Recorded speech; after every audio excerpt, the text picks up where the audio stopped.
आज से पहले हमने अभी तक कवि केशव दास को पढ़ा और आज केशव दास के पश्चात पहले यूनिट के अंतर्गत आने वाले दूसरे कवि हैं बिहारी।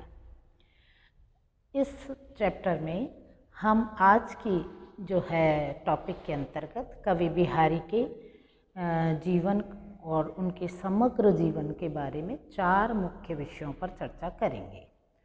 पहला होगा उनका जीवन परिचय, यानी कि उनका जीवन जन्म कहाँ हुआ और मृत्यु कब हुई आदि का परिचय। उसके बाद में उनके ग्रंथों का परिचय। तत्पश्चात हम पढ़ेंगे उनके काव्य की प्रमुख प्रवृत्तियाँ क्या रहीं और उन्होंने किन किन विषयों पर दृष्टिपात किया। तो चलिए कवि बिहारी लाल के परिचय से प्रारंभ करते हैं आज का चैप्टर। कवि बिहारी रीतिकाल के सर्वश्रेष्ठ कवि हैं। इनका जन्म 1595 ईस्वी में ग्वालियर नगर में हुआ था। बिहारी के एकमात्र ग्रंथ का नाम बिहारी सतसई है, जिसकी रचना सन 1662 ईस्वी में संपन्न हुई।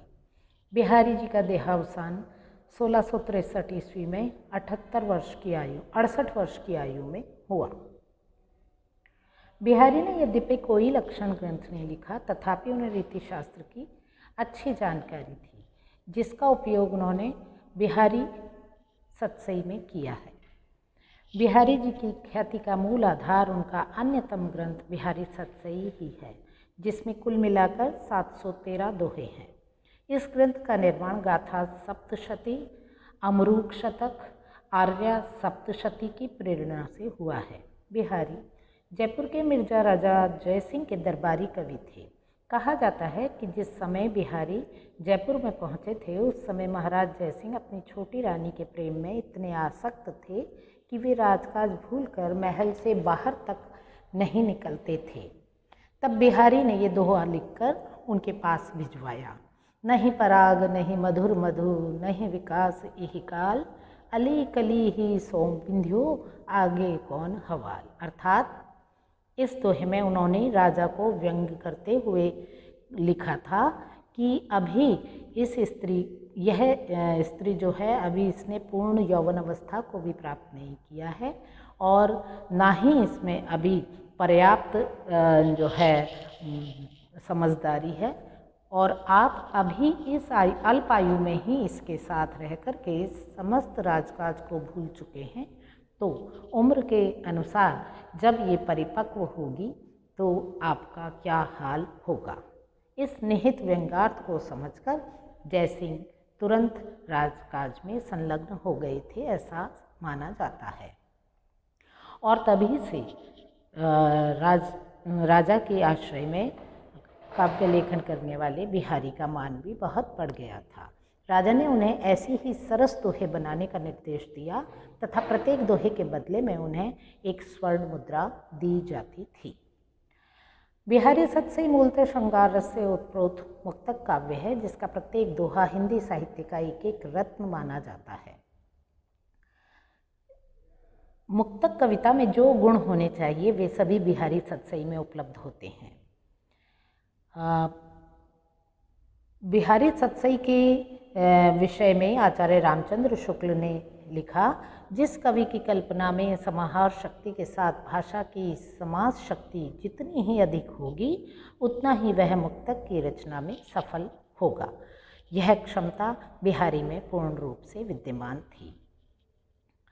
किसी अन्य कवि ने भी बिहारी सतसई के दोहों की प्रशंसा करते हुए लिखा है, सतसैया के दोहरे ज्यों नाविक के तीर, देखन में छोटे लगें घाव करें गंभीर, या कि बेधें सकल शरीर। बिहारी की रस व्यंजना का पूर्ण वैभव उनकी हाव अनुभाव योजना में पूर्णतः दिखाई देता है। वैसे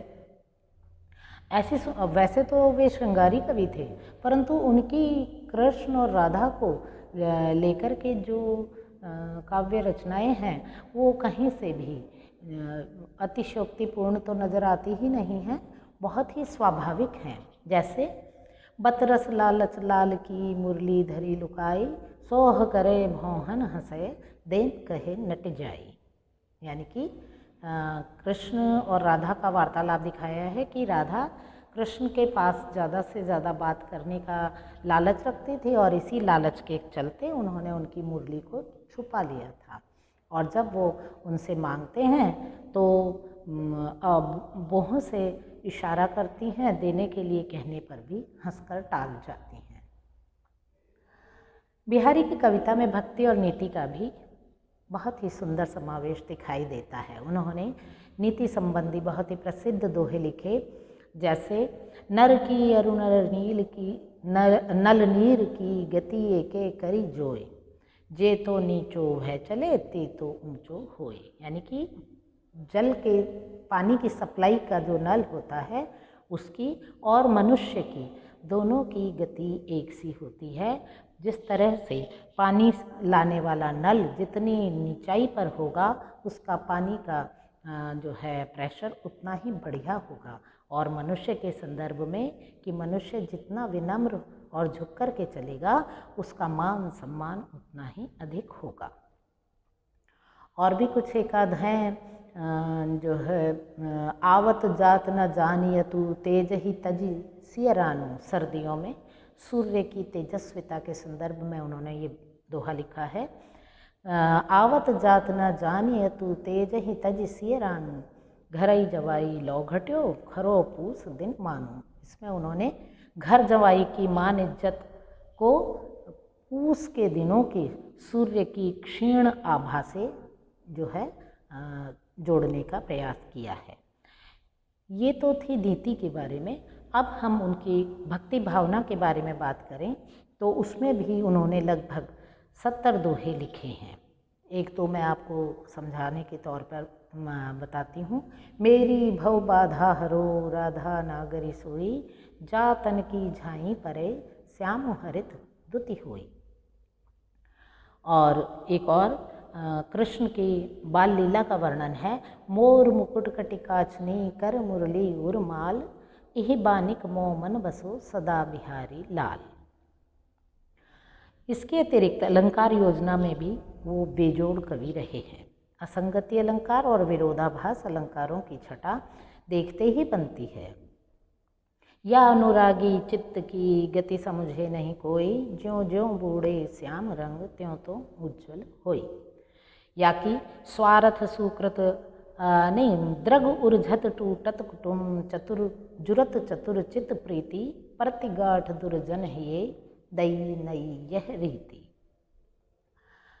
अलंकार योजना के इन उदाहरणों के अतिरिक्त उन्होंने गागर में सागर भरने का सर्वोत्कृष्ट कर्म किया है। कम शब्दों में अधिक भाव व्यक्त कर पाना बिहारी के अतिरिक्त अन्य कवियों में कम ही दिखाई देता है।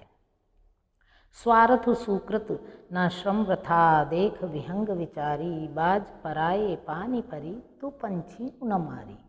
और अभी हमने इससे पहले भी राजा जयसिंह के संदर्भ में भी उनकी दोहे की बानगी देखी थी। इसके अतिरिक्त विरह वर्णन में भी उनका, हालांकि अतिशयोक्तिपूर्ण जो है उन्होंने विरह वर्णन किया है, परंतु फिर भी देखिए सर्दियों में जो नायिका की विरह ज्वाला है वो इतनी ज़्यादा बढ़ गई है कि आड़े दयाले वसन जाड़े हूँ की राती, साहस के नेह बस सखी सबे सिंह ढिंग जाती। यानी कि सभी सखियाँ उसकी विरह ताप को की अधिकता के कारण गीले वस्त्रों को सामने करके ही उसके निकट जा पाती हैं। तो ये था बिहारी के जो है प्रमुख विषय जिन पर उन्होंने बहुत कुछ लिखा। किंतु जो लोग भाव की स्वच्छ निर्मल धारा में कुछ देर मग्न होना चाहते हैं उनका संतोष बिहारी से नहीं हो सकता। बिहारी का ब्रज भाषा पर असाधारण अधिकार था और वे दोहों में शब्दों को किसी जौहरी की तरह से, किसी कुशल कारीगर की तरह से इस तरह से जमाते थे कि बेजोड़ हीरे की सी दमक उनके दोहों में सर्वत्र दिखाई देती थी।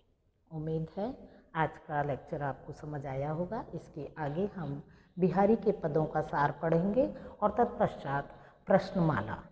पहले अति लघुत्तरात्मक प्रश्न होंगे और उसके बाद में निबंधात्मक प्रश्नों का स्वरूप होगा।